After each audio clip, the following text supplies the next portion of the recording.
la première épître de Jean.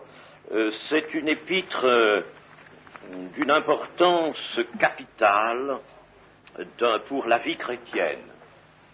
Elle fait en quelque sorte suite à notre étude sur la vie intérieure, l'ouverture à la vie intérieure du chrétien, parce que la première épître de Jean est, on peut le dire, n'est-ce pas, en un mot, l'épître de la communion. Or, la communion, c'est le centre de la vie chrétienne, et nous avons besoin tout autant que lorsque cet apôtre Jean, vers la fin du 1er siècle, a écrit cette épître pour des raisons qui se présentaient à lui en son temps, nous avons bien besoin aujourd'hui de revenir à ça, car de tous côtés, on cherche, mes amis, c'est manifeste, à nous faire dériver. Il faut revenir au cœur du problème, au cœur, au centre de la vie véritable, la vie chrétienne, la vie de communion.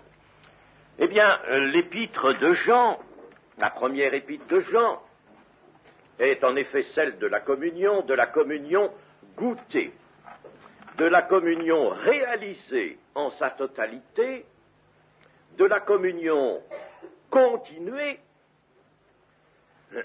de la communion étant source de puissance, de la communion fournissant la certitude d'être enfant de Dieu, elle ne peut pas, cette certitude, venir en dehors de la communion, et de la communion assurant à la vie chrétienne sa stabilité. Toutes les générations, et nous par conséquent, nous peut-être plus encore, peut-on dire, nous sommes devant, n'est-ce pas, ce problème que d'aucuns, bien parmi vous, peuvent très bien exprimer, n'est-ce pas? Ah, mais quand j'étais nouvellement converti, après mon baptême, ma nouvelle naissance, j'étais plein de feu et je parlais beaucoup, j'ai amené des âmes au Seigneur, et puis il s'est passé des années. Maintenant, je n'amène plus beaucoup de monde au Seigneur, je peux même dire que je suis plutôt en arrêt, absolument arrêté. Il y en a plusieurs qui peuvent dire cela.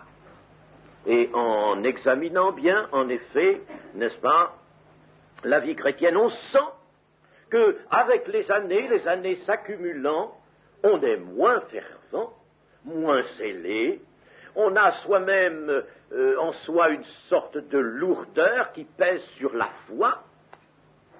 On croit, oui, oh, mais on ne veut pas démordre, mais on ne croit pas de cette foi ardente et vive. Qu'est-il arrivé? On a perdu son premier amour. C'est-à-dire que la communion s'est relâchée, et par conséquent, il y a là une situation de danger.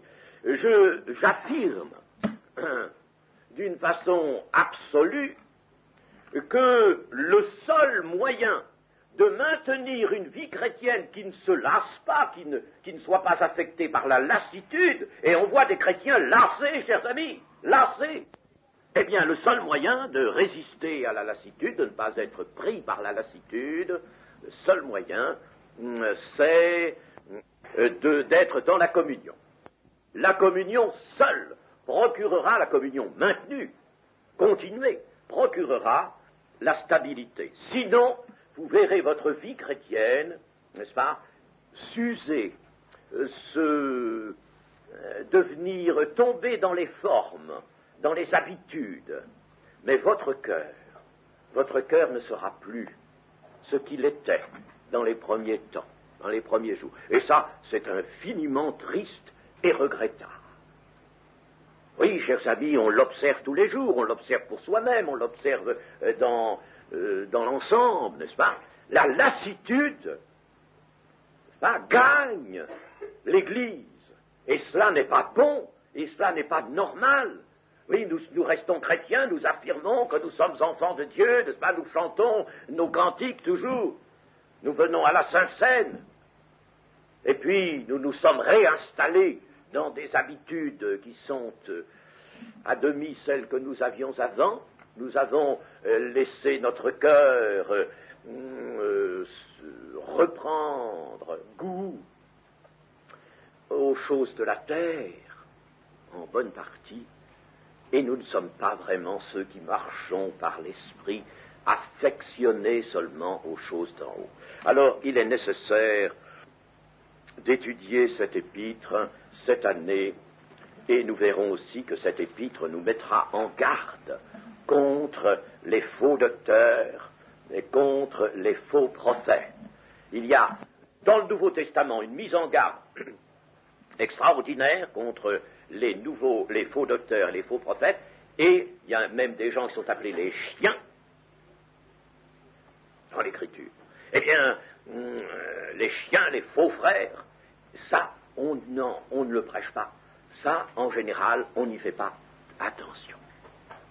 Et les dangers d'aujourd'hui sont aussi grands, sinon plus, je crois plus, encore, que ceux qui guettaient l'Église dans son premier âge. Quel est l'auteur de cette épître? Eh bien, l'auteur de cette épître, je ne vais pas m'arrêter longuement, il se laisse lui-même trouver. Il dit qu'il était parmi les disciples intimes de Jésus-Christ, c'est un apôtre. Il parle d'une naissance de Dieu, celui qui est né de Dieu au cours de cette épître, et nous reconnaissons là celui qui, dans son évangile, n'est-ce pas, nous a parlé de l'enseignement clé du Seigneur Jésus. Personne ne peut entrer dans le royaume de Dieu s'il ne naît de nouveau, s'il ne naît d'eau et d'esprit.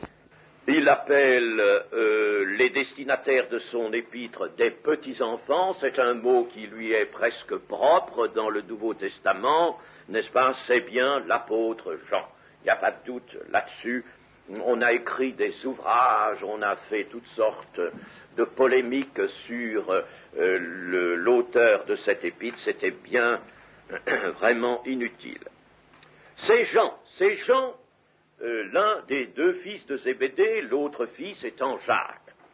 Fils de Zébédée, auteur de l'Évangile et auteur de l'Apocalypse.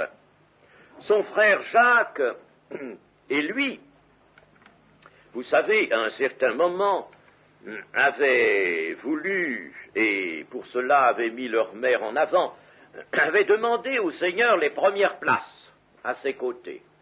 Que mes deux fils, disait cette mère, la mère de Jacques et de Jean, soit l'un à ta droite, l'autre à ta gauche. Magnifique, n'est-ce pas?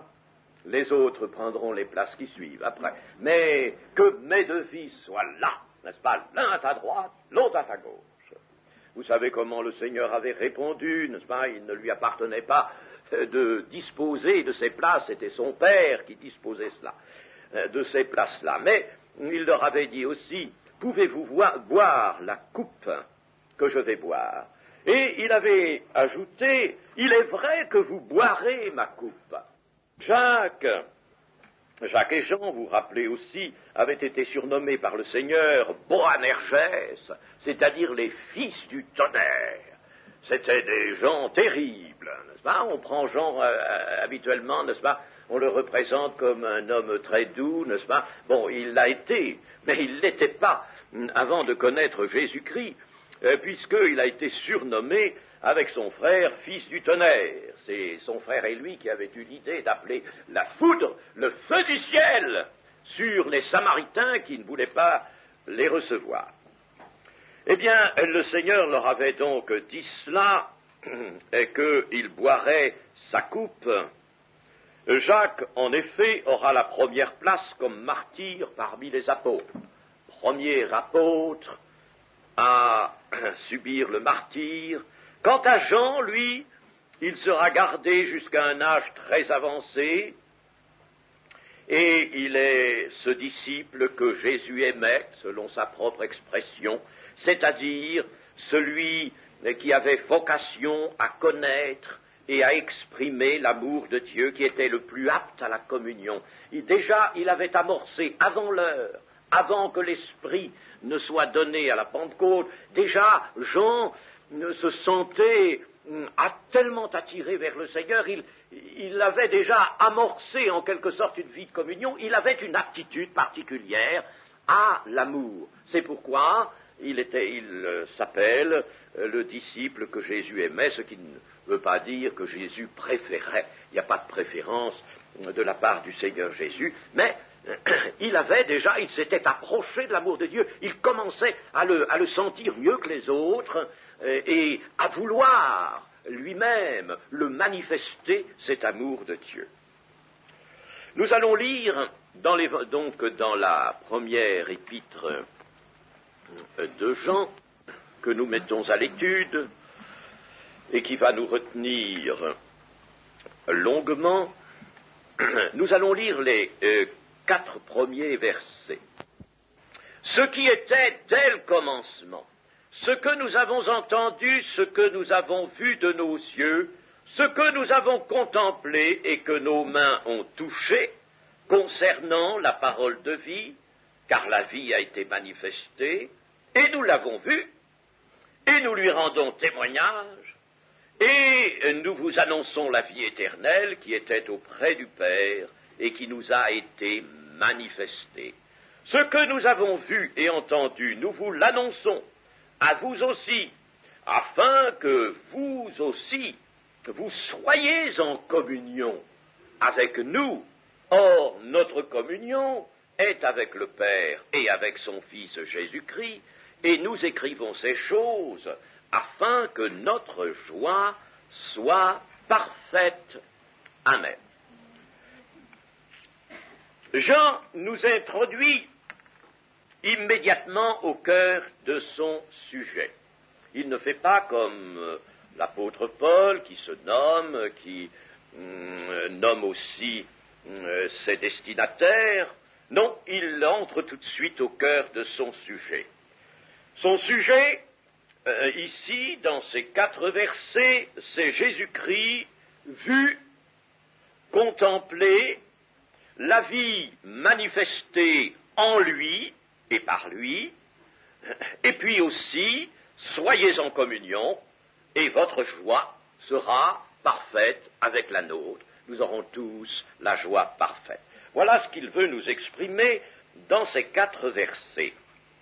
Ce n'est pas ici une évangélisation, même si l'on se sert de cela pour l'évangélisation, mais il faut savoir s'en servir. Ce n'est pas une évangélisation, mais à ceux qui sont membres de l'Église. C'est une pressante invitation à voir en face le sujet capital, le sujet central. C'est une invitation à resserrer les rangs dans une réelle communion. Or, notre communion est avec le Père, mais vous aussi, pour que vous soyez en communion avec nous, nous avons besoin d'être tous en communion. Et notre communion, c'est avec le Père et le Fils.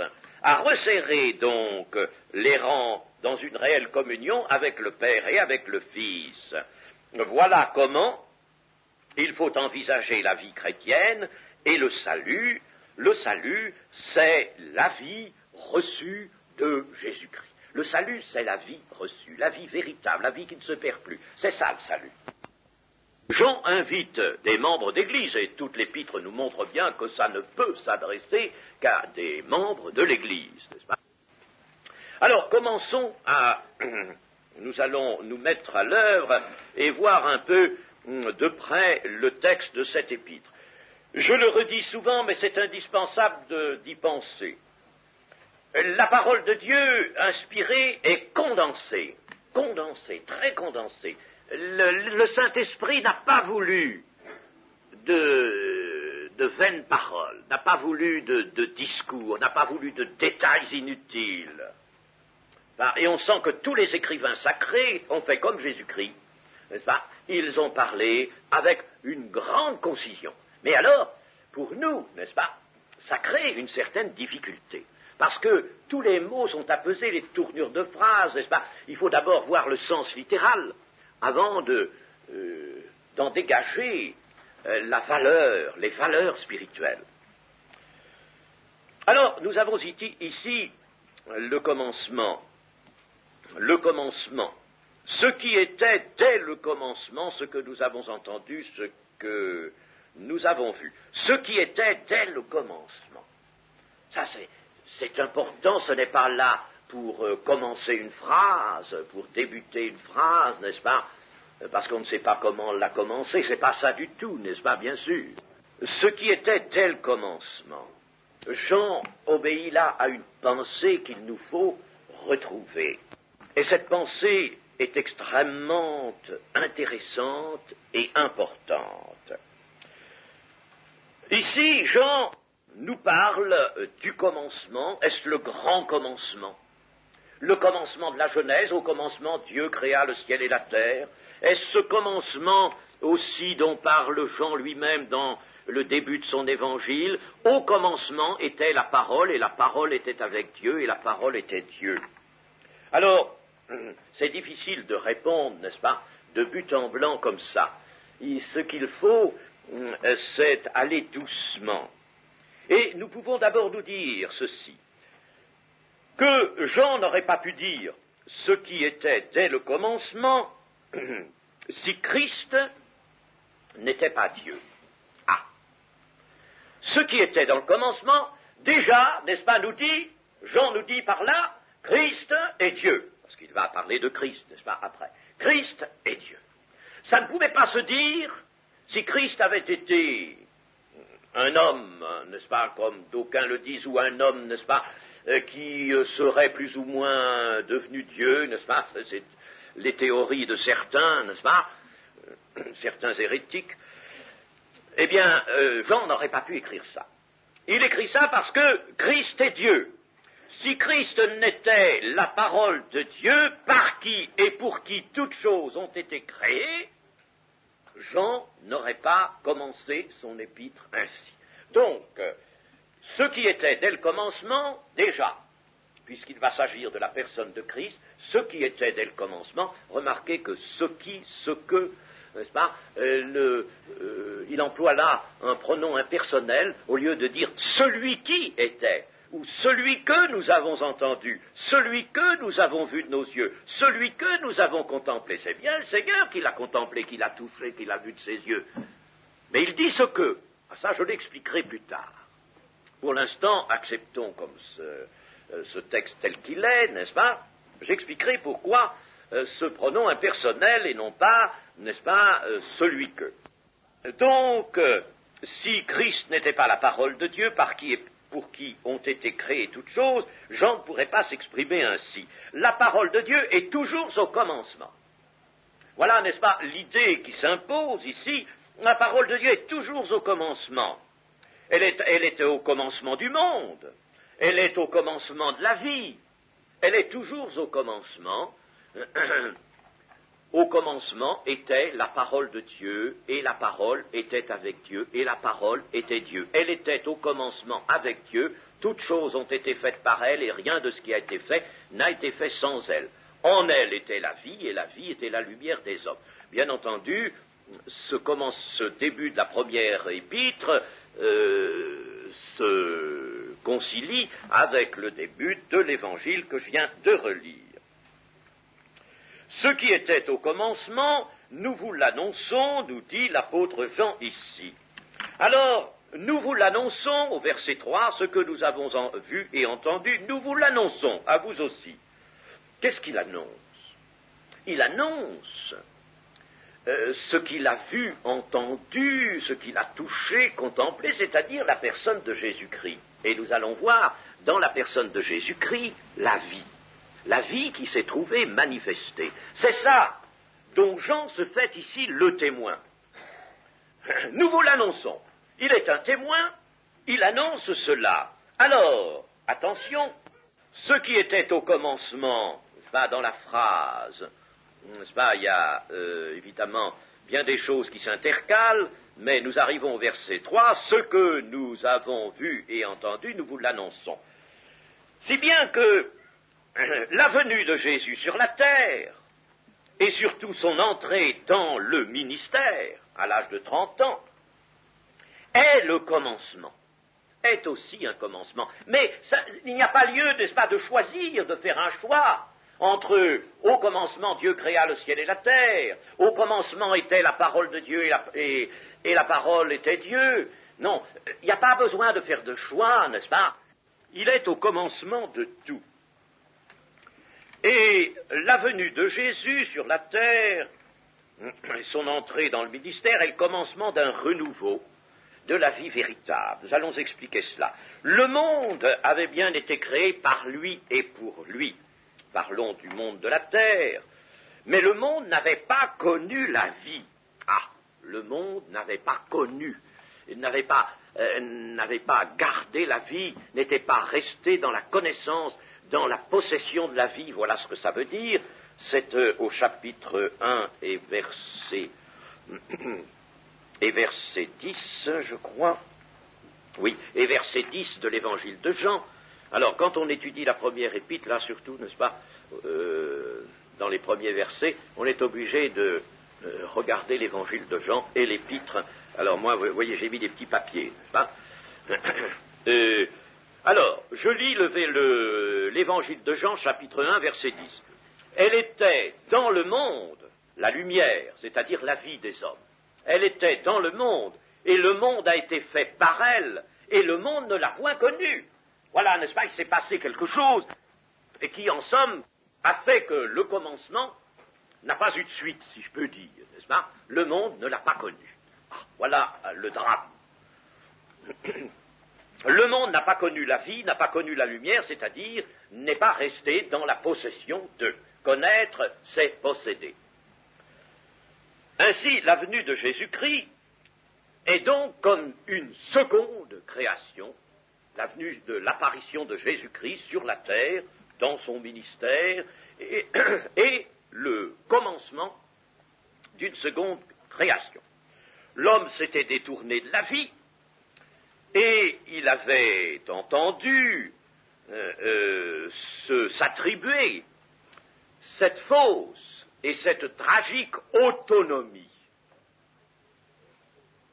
L'homme a voulu l'autonomie proposée par Satan, qui lui, Satan, est la puissance de la mort, possède la puissance de la mort. Il ne possède pas la puissance de la vie, il possède la puissance de la mort. Vous serez comme des dieux. Ne vous occupez pas de ce qui vous a été dit par Dieu. Mangez ça.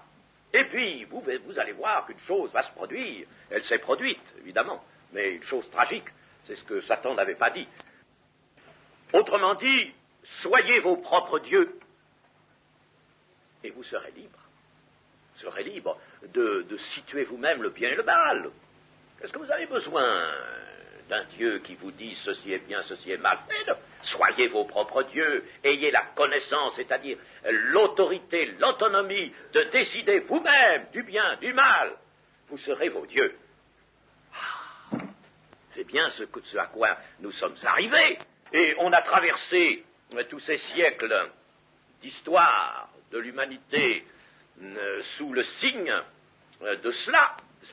C'est la marque de l'humanité. Et aujourd'hui, n'est-ce pas, un homme parmi les plus incrédules et les plus athées, n'est-ce pas, et puis surtout les plus acharnés dans l'athéisme, qui soit Jacques Monod, dans son fameux livre publié en 71, n'est-ce pas, le hasard et la nécessité, l'exprime.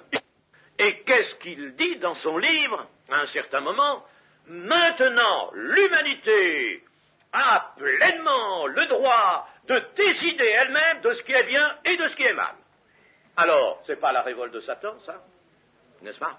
Formulé, affirmé à nouveau. Alors, n'est-ce pas, c'est ça qui s'est produit. Il faut que nous ayons sur la chute, n'est-ce pas, cette idée, cette connaissance de ce drame énorme qui s'est produit là. Or, l'homme a ainsi été mis en esclavage, parce que Satan est menteur dès le commencement. Il est menteur, meurtrier dès le commencement. Alors, il a mis l'homme en esclavage, il l'a détaché de Dieu pour le prendre à lui, mais pour faire peser sur lui bien entendu, son autorité.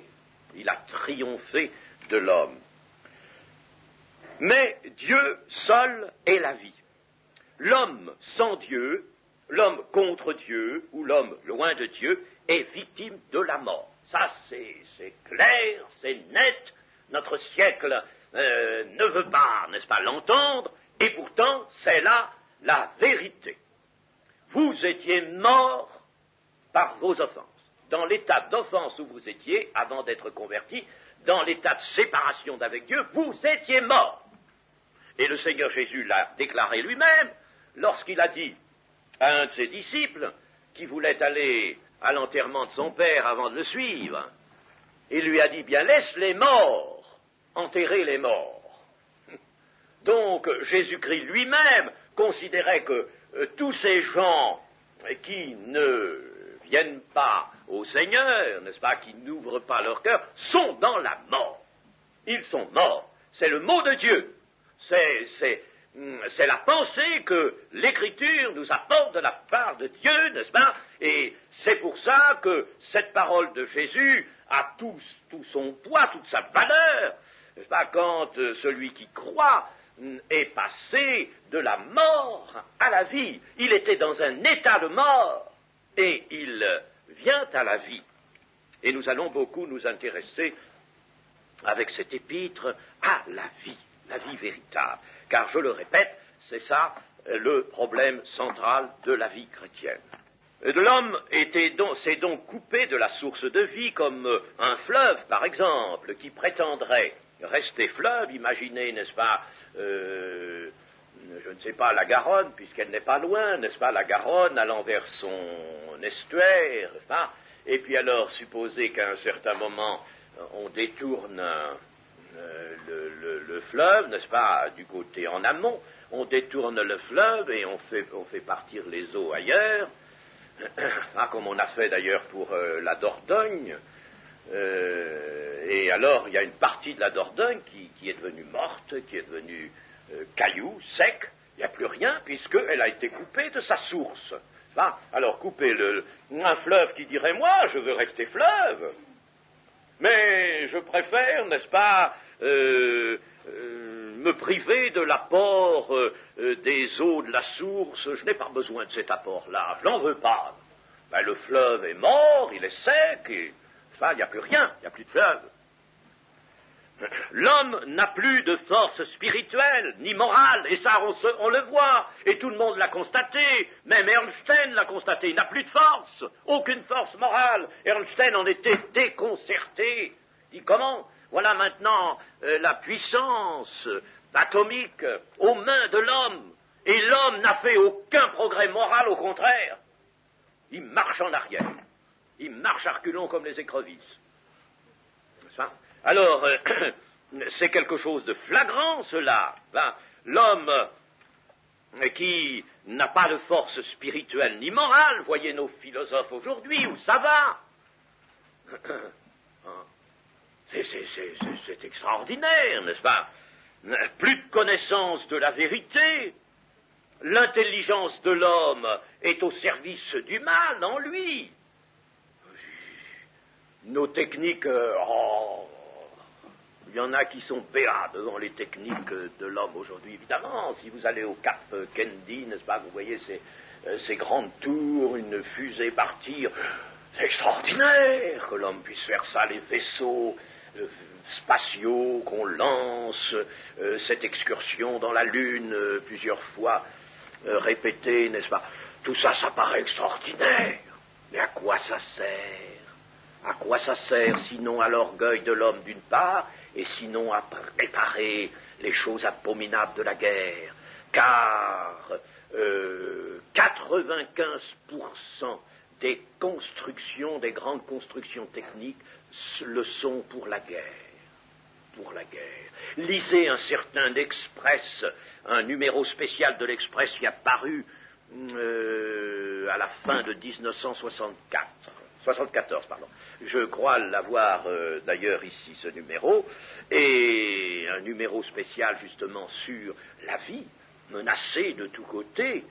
Eh bien, là, il est signalé notamment l'accroissement énorme des budgets consacrés aux armements, c'est quelque chose de fabuleux. Alors l'intelligence de l'homme, elle est pour cela. Vous savez que les dernières trouvailles, que l'on garde souvent dans le secret, les techniques les plus fines, les plus complexes, aboutissant aux effets les plus extraordinaires, c'est d'abord conservé pour la guerre, ça. N'est-ce pas? Jalousement conservé pour la guerre.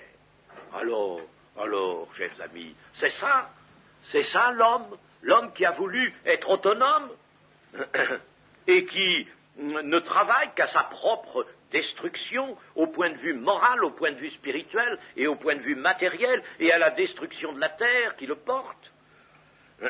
L'homme n'a plus de force, n'a plus de connaissance de la vérité et son intelligence est pervertie dans l'usage qu'il en fait.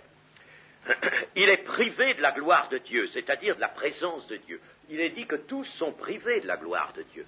La gloire de Dieu, c'est la présence de Dieu. Ils sont tous privés de sa présence. Il est privé du contenu de sa vie. Sa vie, si Dieu était resté là, en lui, car l'homme est fait pour être une habitation de Dieu en esprit, si Dieu était resté là, sa vie, alors aurait eu du poids, de la valeur. Mais non, tout cela, il l'a perdu. Il a été, la gloire l'a quitté, il est entré dans l'ombre de la mort. Donc, avant que Jésus-Christ ne vienne manifester la vie manquait sur la terre, et la terre est le séjour de la mort. De la mort. Le séjour d'hommes qui sont morts. Vous étiez morts par vos offenses.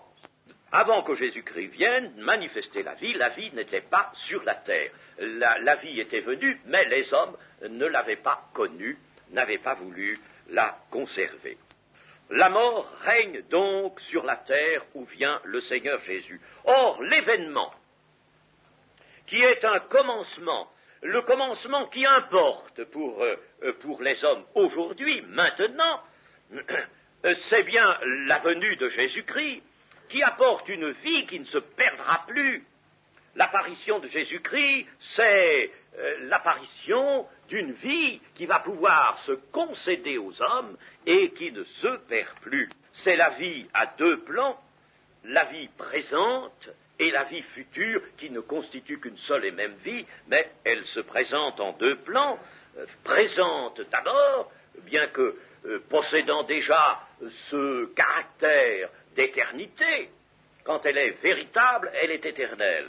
Vivre, c'est vivre avec Dieu, c'est vivre de la vie de Dieu affluant dans l'homme régénéré par Jésus-Christ.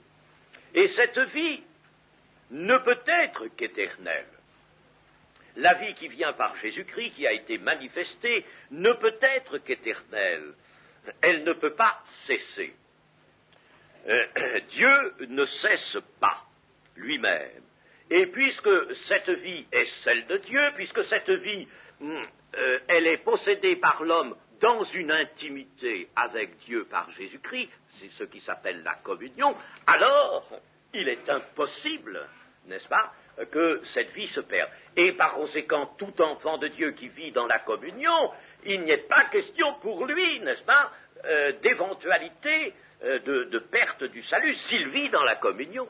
S'il reste dans la communion, il ne peut pas être question de cela, n'est-ce pas? Il est là déjà dans la sphère de la vie qui ne se perd plus, la vie éternelle qui ne peut pas cesser.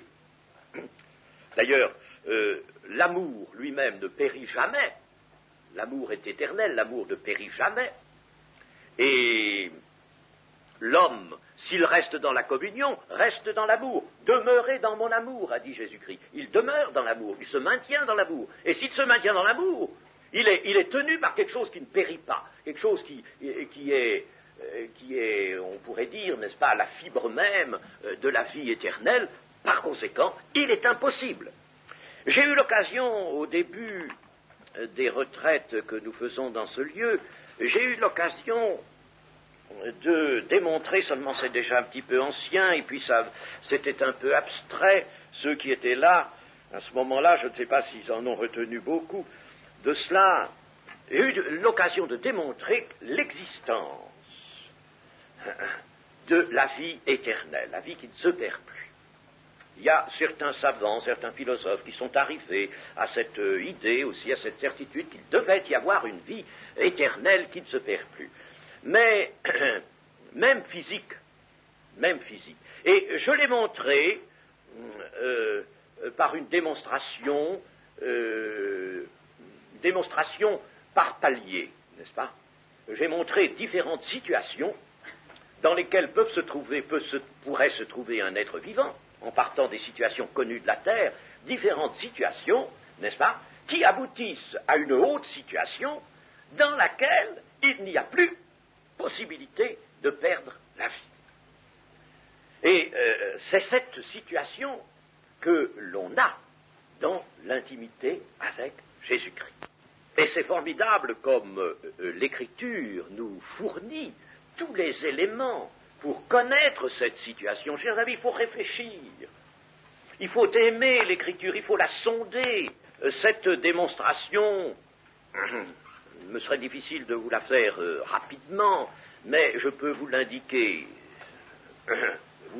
sommairement.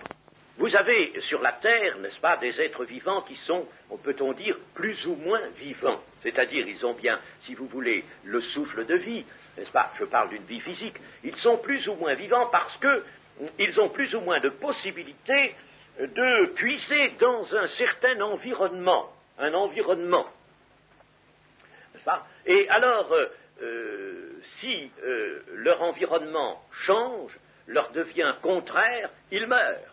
Imaginez par exemple, n'est-ce pas, une terre où sévit la sécheresse, n'est-ce pas, voilà l'environnement qui change par l'effet d'une sécheresse, n'est-ce pas, alors les plantes meurent, des animaux aussi meurent, ne peuvent plus vivre. L'homme, lui, a déjà des possibilités sur la terre de s'adapter parce qu'il a le pouvoir de se déplacer, il a le pouvoir de réfléchir, il peut faire comme Abraham qui disait, tiens, j'ai la famine ici, mais en Égypte il y a l'abondance, il y a de quoi manger, alors je vais me déplacer là. Alors, Abraham, se déplaçant et allant vers l'Égypte, changeant d'environnement, retrouvant un environnement favorable pour le maintien de la vie. Vous comprenez? Alors, il y a cette possibilité, mais cette possibilité que l'homme a est elle-même limitée. Mais si l'homme, en Jésus-Christ, arrive au niveau de la vie divine, s'il devient participant de la vie divine, ce qui est écrit par Pierre, alors à ce moment-là, l'environnement physique, je parle du corps ressuscité, ce corps-là, lui, n'est-ce pas, de tout sens, ne pourra pas connaître le grand environnement qui sera celui de la vie physique future, la vie du corps de résurrection. Alors, si, n'est-ce pas, l'homme est en Jésus-Christ, quand il sera en Jésus-Christ et qu'il sera passé par la résurrection, il nous est dit que Jésus-Christ a le pouvoir de s'assujettir toutes choses et qu'il rendra tous ses disciples, tous ses rachetés, semblables à lui. Ils revêtiront le même corps que lui, n'est-ce pas? Un corps qui ne peut plus mourir. J'étais mort et voici je suis vivant au siècle des siècles. Alors, ils revêtiront, ils vont être dans un environnement physique, moral, spirituel. J'emploie les mots que nous employons sur la terre, n'est-ce pas? Il va être dans un environnement qui ne pourra jamais être défavorable, n'est-ce pas? Et par conséquent, la vie trouvera toujours son entretien dans cet environnement, et la vie finit par être, par conséquent, éternelle. Elle ne peut pas changer, elle ne peut pas périr, elle ne peut pas dépérir. La vie est éternelle. Vous voyez, n'est-ce pas? On arrive, ça c'est très sommaire ce que je vous indique là, mais quand on détaille un peu cette idée, qu'on y réfléchit palier par palier, on arrive, n'est-ce pas, à cette certitude que, en effet, il est impossible qu'il n'existe pas de vie éternelle. L'apôtre Jean, dans la fin de son verset premier, nous dit « Ce que nous avons contemplé et que nos mains ont touché concernant la parole de vie ».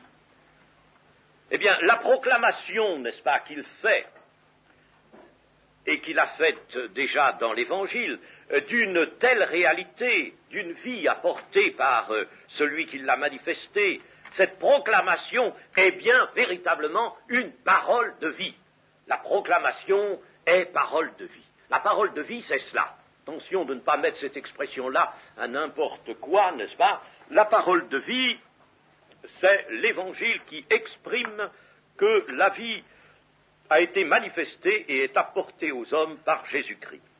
L'Église, corps de Christ, est vraiment l'humanité seconde. J'ai déjà employé cette expression, l'humanité seconde. L'humanité première, c'est celle qui vient du premier Adam, mais elle est dans la chute. Et en partant de cette humanité première, Jésus forme en lui, en sa personne, par lui, une humanité seconde. Une humanité seconde qui, reliée à Dieu par Jésus-Christ, Jésus-Christ qui est la tête du corps, sera à la fin des jours entraîné dans la sphère de l'existence divine infinie, n'est-ce pas? L'existence divine infinie qui se situe au-dessus de toutes les limitations terrestres et temporelles. Dieu est hors du temps, hors des limitations. Jésus est entré dans les limitations. Et c'est pour ça qu'il a dit « Mon Père est plus grand que moi ». Pourtant, le Père était en lui. Mais quand il était sur la terre, dans les limitations, il était entré dans nos limitations, à nous. Mais il nous retire de ces limitations quand le jour sera venu, à la fin des temps, eh bien, l'Église, qui est le corps de Christ. Et quand il nous est dit que l'Église est le corps de Christ, l'Église avec ses membres, c'est une collectivité de membres, eh bien, ces membres étant liés à la tête elle-même ne pouvant plus mourir, j'étais mort et je suis vivant au siècle des siècles, il est évident que tout le corps est entraîné dans la vie divine lorsque la grande manifestation se produira de l'enlèvement de l'Église. Eh bien, nous allons reprendre cela cet après-midi. Je vous parlerai encore de Jésus-Christ étant le commencement de l'humanité nouvelle.